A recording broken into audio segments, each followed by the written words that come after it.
Europe 1, 6h56, Thomas Soto. C'est l'heure de retrouver Géraldine Vosner pour le vrai faux de l'info de la matinale. Bonjour Géraldine. Bonjour Thomas. Ce matin, l'affolement de Jacques Cheminade quand il regarde la dette. Le candidat de Solidarité et Progrès dénonce l'occupation de la France par la grande finance, responsable pour lui de la majeure partie de la dette de la France. Notre dette publique, 239 milliards en 1979, 2170 milliards aujourd'hui.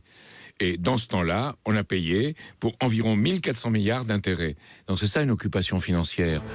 On a payé 1400 milliards d'intérêts sur la dette depuis 1979, affirme Jacques Cheminade. C'est vrai ou c'est faux ? C'est vrai Thomas, exactement 1350 milliards d'intérêts versés depuis 1979 selon les comptes de l'INSEE. La dette elle-même atteignait 2147 milliards au début de l'année. Et ce montant abyssal est dû en partie au poids des intérêts, car chaque année, depuis que l'État est en déficit, depuis 1975, il emprunte pour payer ses dépenses. Ces emprunts génèrent des intérêts qui s'empilent depuis 20 ans. Leur remboursement avale plus de 40 milliards d'euros par an.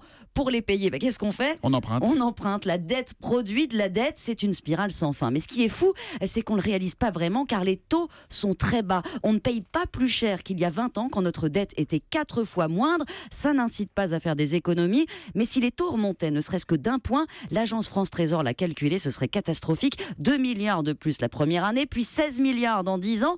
Comme cette dette est détenue à 60% par des étrangers, Jacques Cheminade parle d'occupation. Ces prêteurs, évidemment, ne prêtent pas gratuitement. En tout cas, c'est là une vraie bombe à retardement. Que proposent les candidats, Géraldine ? Vous avez en gros 3 écoles. La première, Marine Le Pen, Jean-Luc Mélenchon, Benoît Hamon, dans une moindre mesure, considèrent qu'il n'y a pas de problème de dépenses, que la grande finance, les banques se sont enrichies. La dette est donc illégitime en partie. On peut la renégocier.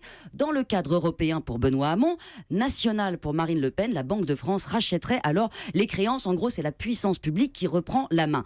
Deuxième école, celle d'Emmanuel Macron. Il veut freiner l'augmentation naturelle des dépenses, mais pas les réduire pour relancer l'économie. L'idée, c'est de les réorienter vers l'investissement. Finalement, le plus radical, c'est François Fillon, qui veut, lui, des coupes franches, 100 milliards de dépenses en moins pour casser la spirale de l'endettement public. Et voilà donc un regard sur la dette signé Géraldine Vosner dans le vrai faux de l'info. À demain, Géraldine. À demain.